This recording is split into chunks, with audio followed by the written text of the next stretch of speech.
Assalamualaikum warahmatullahi wabarakatuh. Hari ini kita akan membahas tentang teks eksplanasi. Eksplanasi yaitu teks yang bertujuan untuk menjelaskan proses suatu fenomena baik alam maupun sosial. Jadi di sini teks eksplanasi itu biasanya membahas tentang fenomena alam seperti banjir, kemudian gempa bumi, tsunami, bisa juga dengan fenomena sosial seperti demonstrasi misalnya. Lalu ciri-ciri teks eksplanasi itu yang pertama, struktur dari teks eksplanasi terdiri dari pernyataan umum, kemudian deretan penjelas, dan yang terakhir ada penutup. Ciri yang kedua, memuat sebuah informasi yang sesungguhnya atau bersifat faktual. Di sini karena teks eksplanasi itu berisi tentang sebuah fenomena, jadi harus bisa dipertanggungjawabkan kebenarannya. Yang ketiga, memuat informasi yang bersifat keilmuan. Karena menjelaskan sebuah fenomena itu tadi, jadi teks eksplanasi itu harus bersifat keilmuan, harus dijelaskan secara rinci atau ada dasarnya. Yang terakhir, menjelaskan suatu kondisi atau fenomena yang sedang terjadi. Sekarang kita akan membahas tentang fakta dan gagasan pokok dalam teks eksplanasi. Apa sih itu fakta? Fakta adalah peristiwa kejadian yang benar-benar terjadi. Fakta biasanya terdapat dalam paragraf-paragraf teks eksplanasi. Kenapa?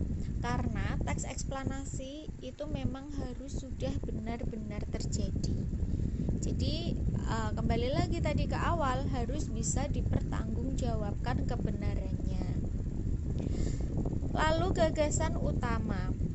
Dalam teks eksplanasi atau paragraf eksplanasi itu dikembangkan berdasarkan gagasan utama atau ide pokok. Nah, apa sih itu gagasan utama? Gagasan utama adalah gagasan yang dijadikan sebuah dasar dalam mengembangkan kalimat. Jadi pada dasarnya gagasan utama atau ide pokok itu adalah hal-hal yang paling mendasar sebelum kita membuat sebuah bacaan atau teks.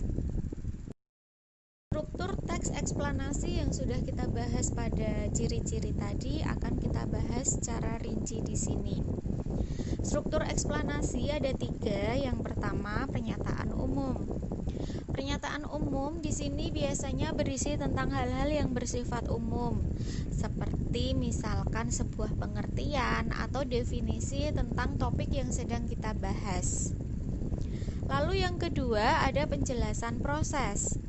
Penjelasan proses di sini berisi tentang penjelasan yang berisi tentang sebab dan akibat dari fenomena yang kita tulis, atau penjelasan tentang sebuah sebab akibat dari topik yang akan kita bahas. Lalu yang terakhir penutup, biasanya berisi tentang sebuah kesimpulan untuk mempertegas penjelasan proses yang sudah kita tuliskan tadi. Untuk unsur-unsur kebahasaan teks eksplanasi di sini hanya ada 3. Yang pertama, menggunakan istilah. Istilah yang digunakan itu harus sesuai dengan topik yang dibahas. Misalkan kita membahas tentang tsunami, jadi nanti kita akan banyak membaca atau menuliskan atau mengetahui dari kalimat skala Richter misalkan. Kemudian yang kedua, menggunakan keterangan waktu. Keterangan waktu di sini bisa ditandai dengan kata pada, kayak gitu.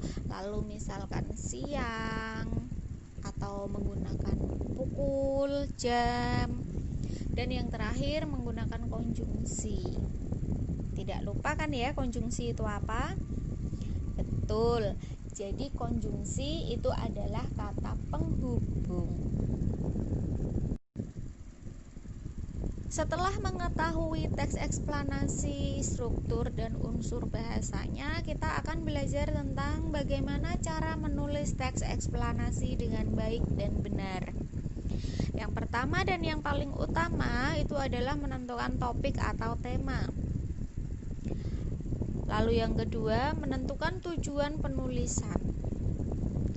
Yang ketiga, mengumpulkan data dari berbagai sumber. Jadi kita bisa terjun langsung ke lapangan atau melalui wawancara atau yang lainnya.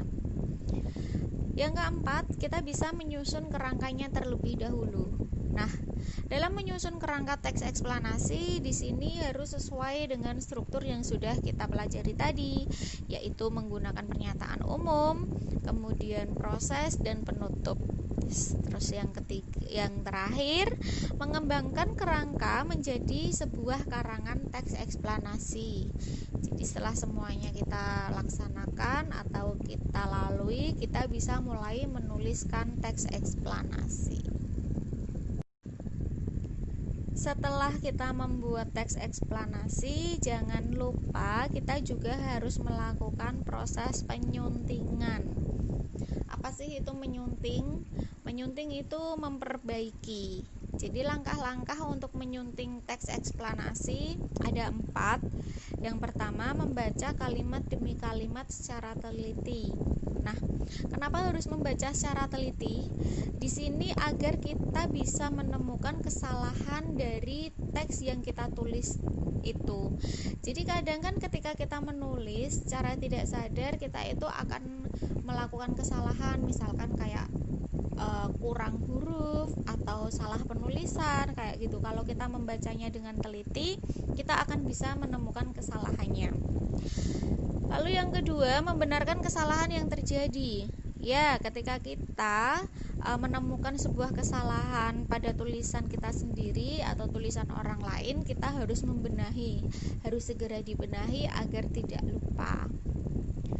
Ketiga, memeriksa keterpaduan paragraf untuk menemukan kesalahan. Biasanya ketika kita menuliskan teks eksplanasi, tanpa sadar kita akan banyak menggunakan konjungsi dan, yang, dan yang lainnya. Nah, kita akan bisa tahu apakah itu kelebihan kata, konjungsi, atau padu atau tidaknya dengan kalimat sebelum dan sesudahnya kalau kita sudah benar-benar membaca dengan teliti. Setelah kita memeriksa keterpaduannya, kita harus memperbaikinya.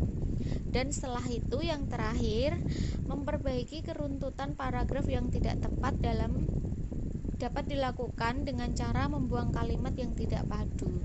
Setelah kita tahu misalkan, oh ternyata kalimatku yang pertama dan kalimatku yang berikutnya itu kok tidak nyambung ya. Alangkah baiknya itu salah satu dibuang atau diperbaiki agar menjadi kalimat yang lebih padu. Seperti itu. Nah, itu tadi penjelasan singkat tentang teks eksplanasi. Saya harap penjelasannya bisa dipahami dengan baik dan benar. Kalaupun ada yang belum paham, bisa meninggalkan jejak di kolom komentar atau menggunakan media sosial yang lainnya. Jangan lupa setelah mendengarkan video ini mencatat di buku catatan. Terima kasih. Wassalamualaikum warahmatullahi wabarakatuh.